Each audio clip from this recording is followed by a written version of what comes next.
Eh bien, depuis 3 ans, ils essayent par tous les moyens d'envoyer mes enfants devant un pédopsychiatre pour pouvoir, enfin, pas n'importe quel pédopsychiatre, une personne recommandée par le tribunal local. Un Allemand de toute façon. Un Allemand de toute façon. Pour pouvoir trouver un motif pour me les retirer, tout simplement. Alors, on va essayer d'expliquer comment ça fonctionne.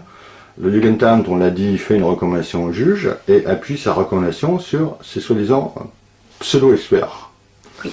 Et le problème que tu poses à tous ces gens-là, c'est que toi, tu refuses toujours à ce que tes enfants soient d'une quelconque manière entrent dans le système et soient vérifiés. On va dire vérifiés s'ils répondent bien aux normes allemandes.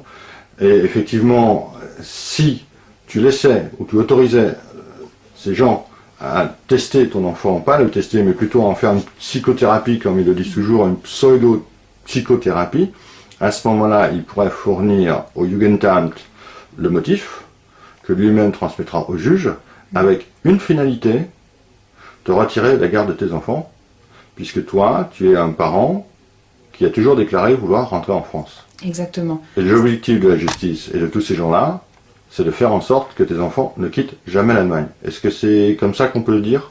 Exactement, puisque au départ, on m'a laissé la garde de mes enfants alors que j'avais quand même une accusation en pénal d'enlèvement d'enfants. Mes enfants étant très jeunes encore à l'époque, ma fille avait 1 an lorsque je suis partie. Et maintenant qu'ils ont grandi et que j'ai fait entre-temps une demande de rentrer en France, forcément, le Jugendamt et donc tous ses acolytes n'a qu'un seul but, c'est trouver un motif pour me retirer les enfants afin qu'ils restent en Allemagne, qu'ils ne rentrent pas avec moi en France. Donc ces gens-là apportent la garantie, d'une certaine manière, que les enfants resteront toujours en Allemagne. Tout à fait. Mais je crois que le juge allemand, lui, c'est lui qui règle tes visites d'une manière assez stricte. Et si je me rappelle bien, il t'a même interdit d'entrer en France, c'est vrai ça ? Oui, puisque quand je suis rentrée en Allemagne, j'ai eu une interdiction formelle de passer la frontière avec mes enfants, ne serait-ce que pour faire des courses à 10 km de là, puisque j'habitais juste à côté de la frontière. J'ai eu interdiction de rendre visite à qui que ce soit avec mes enfants en France. Ça, c'était par le référé au début. Quand le divorce a été prononcé, ça a été un petit peu adouci, si on peut dire. C'est-à-dire que les visites ont été organisées de telle sorte que je puisse passer des vacances en France avec l'autorisation du père allemand, enfin franco-allemand, mais uniquement chez mes parents, chez les grands-parents maternels des enfants. Donc non seulement tu es assigné à résidence en Allemagne, mais en plus tu es assigné à résidence en France, à un certain lieu.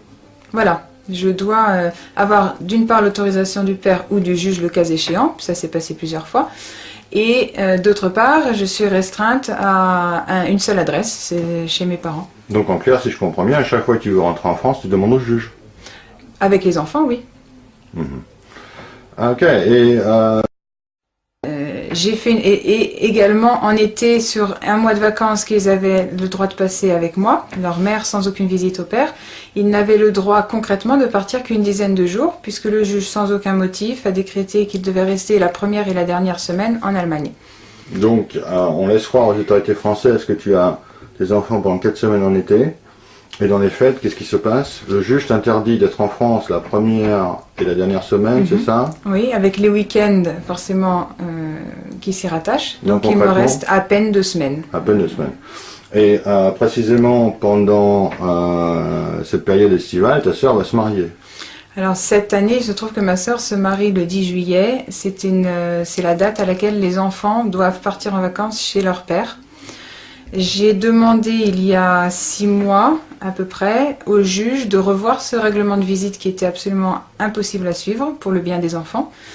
Le juge a commencé par faire traîner. Traîner, ça signifie quoi ? Ça signifie qu'il y a toujours des motifs pour reporter l'audience. Ensuite, une fois que l'audience est passée, il faut attendre 2 mois pour avoir la décision du juge, alors qu'il n'y avait absolument aucune expertise, aucune raison que le juge ne prenne pas sa décision immédiatement ou au moins dans les quelques jours à venir. Alors, est-ce qu'au moins cette décision a été favorable ? Alors, la décision a été défavorable, bien évidemment, comme toutes les décisions prises à mon encontre depuis quelque temps.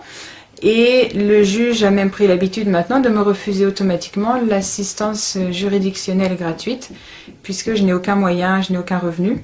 Alors, revenons-en concrètement à la question. Donc, si je comprends bien, le juge t'a interdit ou t'interdit d'une certaine manière d'assister au mariage de ta sœur. Elle va pas se marier X fois, ta sœur. Alors, le juge, en refusant de changer ce calendrier de visite, sous-entend que les enfants doivent rester comme prévu, aller comme prévu chez le père pour la date du mariage de ma sœur. Mais est-ce qu'au juge, tu lui as expliqué que ce jour-là, ta sœur se mariait? Est-ce que tu as fait une requête en ce sens? C'est allé encore plus loin, puisque j'ai fait appel tout début, aussitôt de cette décision de... Donc tu lui as demandé de modifier le calendrier des vacances pour pouvoir cette année assister au mariage de ta sœur. Entre autres, c'est-à-dire que c'était une demande générale pour régler ce problème, et entre autres précisément le problème du mariage de ma sœur. J'ai fait appel, l'affaire est en ce moment en cours d'appel, et j'ai même rajouté une demande en référé à la cour d'appel, puisque c'est possible depuis peu, pour que explicitement mes enfants puissent être présents au mariage de ma sœur. Sachant que si le juge refuse une nouvelle fois, enfin si les juges de la cour d'appel refusent une nouvelle fois, non seulement mes enfants ne pourront pas assister au mariage de ma sœur, mais moi-même, je ne pourrai concrètement pas être en Allemagne le matin à 9 h pour donner les enfants au père, et l'après-midi à 10 h de route de là pour assister au mariage de ma sœur. On va essayer de resituer le temps. Quand toi tu poses une demande au début de cette année pour obtenir l'autorisation d'aller en France pour le mariage de ta sœur, le juge prend apparemment 6 mois de temps et n'a toujours pas répondu dans les faits. Quel est le temps qui a été nécessaire à la justice allemande pour faire valoir une demande de retour et porter plainte contre toi pour enlèvement d'enfant?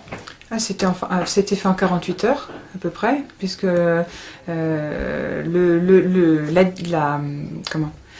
demande de retour était déjà écrite et tout était préparé, je pense même avant mon départ, puisque mon départ a été provoqué et orchestré par le Jugendamt.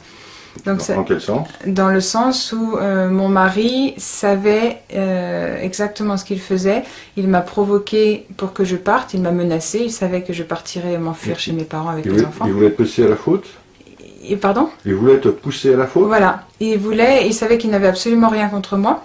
Et il a été, je pense, très bien conseillé et guidé par une avocate spécialisée en droit français, droit international, en enlèvement d'enfants. Une avocate allemande? Une avocate allemande, oui, qui parle couramment français, mais qui paradoxalement... Tu peux te donner son nom?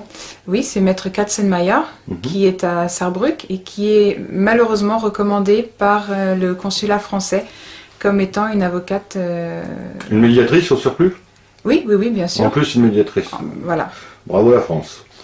Ok, donc est-ce qu'on peut dire en conclusion que quand un parent allemand saisit sa justice allemande, il obtient en l'espace de 48 heures, voire de très peu de temps, la décision qu'il a besoin, et quand un parent étranger le demande, il doit attendre des mois et des mois et des mois, c'est ça à peu près? Est-ce que tu connais d'autres cas comme ça?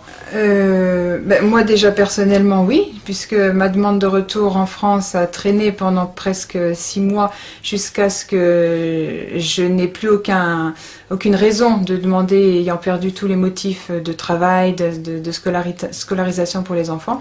Donc jusqu'à ce que moi je craque entre guillemets et je retire ma demande. On t'a demandé de la retirer? Le juge m'a assuré personnellement, sans témoin bien sûr, que je n'avais aucune raison de partir en France, puisqu'il était prêt à revoir tous les termes du jugement de divorce pour que je sois libre de vivre comme je le voulais avec mes enfants en Allemagne. Est-ce qu'on peut parler de chantage? Tout à fait, puisque lorsque je lui ai demandé, même pas 1 an après, de revoir les conditions justement du divorce, il a dit non automatiquement. Il avait tout oublié. Il avait tout oublié, il ne m'avait jamais rencontré, et ça va même plus loin puisque je lui ai fait la réflexion qu'avec le harcèlement que je subissais de la part de mon ex-mari et de la justice, des autorités. Parce que je crois qu'il faut quand même préciser qu'en Allemagne, on n'est pas, en tant que parent étranger, on n'est pas juste face à la justice. On est face à un système composé entre du Jugendamt et du tribunal. Et je dirais même de toutes les administrations qui se chargent de rajouter au harcèlement On peut dire l'école. Au quotidien, que ce soit Le l'aide psychiatre, sociale, le que social. ce soit oui, tout ce qui est Alors, très intéressant, allemand. peut-être un autre point, on vient de comparer la demande de pension alimentaire. C'est-à-dire, on a fait une comparaison entre ce que le Jugendamt demande d'un père français qui n'est ni divorcé, qui n'a aucune décision de justice, et on va dire à qui l'enfant a été retiré et retenu aujourd'hui en Allemagne. On lui demande de payer, indépendamment de ses revenus, je crois 255 € par mois. Et toi, tu as un mari qui gagne très bien, je crois, qui gagne confortablement sa vie, au surplus au Luxembourg. Et toi également, tu as fait, j'allais dire la même chose dans le sens inverse, tu as fait une demande de Beistandschaft. Et est-ce que on t'a aidé à obtenir, j'allais dire, le maximum d'argent de ce père qui est allemand? Bien concrètement, on m'a affirmé que je n'aurais droit qu'à 15 € de plus que ce que je reçois actuellement. Et c'est combien par enfant? Qui est de 398 pour les deux, donc ça fait 400 divisé par 2, ça fait 200 à peu près par enfant. Voilà. Et ton mari gagne très bien sa vie. Et mon mari gagne très bien sa vie. Et on a un barème en Allemagne qui est dépendant du revenu. Alors il y a un barème en Allemagne qui est dépendant d'une part dépendant du revenu du parent non gardien, d'autre part qui indique que même le parent n'ayant aucun revenu, même s'il était au chômage, il aurait un minimum obligatoire de, je crois, 225 € par mois. Or, mon ex-mari tombe en dessous de ce minimum obligatoire parce qu'il déduit par exemple plus de 800 € de frais de route. Donc c'est extrêmement étrange. Est-ce qu'on peut l'expliquer d'une certaine manière au point de vue politique? Qu'est-ce que ça signifie ça? Eh bien, au point de vue politique, c'est aux parents étrangers qu'on demande toujours de payer le maximum pour faire rentrer l'argent en Allemagne. Alors que le parent allemand étant déjà en Allemagne, on va lui éviter ce genre de désagrément. De donner de l'argent à une étrangère qui pourrait elle-même l'envoyer à l'étranger. Sachant que dans mon cas, ça va même encore plus loin, puisque le père travaillant au Luxembourg, les enfants ont droit aux allocations familiales luxembourgeoises. Donc c'est de l'argent qui rentre même en provenance du Luxembourg, qui n'est vraiment pas négligeable, parce que ça se monte à des sommes qui vont jusqu'à 3 fois le montant des allocations familiales allemandes. Donc mes enfants sont financés par le Luxembourg, entretenus par le Luxembourg, et c'est moi qui m'en occupe concrètement, donc ne coûte absolument rien ni à l'Allemagne ni au père allemand. Donc en fait, toi tu élèves des enfants pour un Allemand en Allemagne en tant qu'Allemand, et tu es au service un petit peu de l'Allemagne? Oui, tout à fait. C'est-à-dire que je suis, je dirais, la bonne, comme on disait autrefois, ou une sorte d'assistante maternelle qui est censée s'occuper des enfants, tout en n'ayant aucun droit en ce qui concerne toutes les décisions importantes. Puisque à chaque fois, la justice allemande me retire mes droits sur tout ce qui est décision d'école. Est-ce qu'on peut dire que tes droits, au final, le juge les assujettit aux parents allemands? Oui, c'est-à-dire que le juge se sert du parent allemand pour faire valoir les avantages pour l'Allemagne. Il se cache derrière... On peut dire que le juge instrumentalise le parent allemand pour mettre en place les objectifs politiques de l'Allemagne. Exactement. Et la preuve en est que le père allemand est intouchable, quelles que soient les fautes, les erreurs qu'il fasse ou qu'il ait fait. Le père allemand ou le parent allemand? Enfin, dans mon cas, le père, mais en règle générale, le parent allemand, qu'il soit le père ou la mère.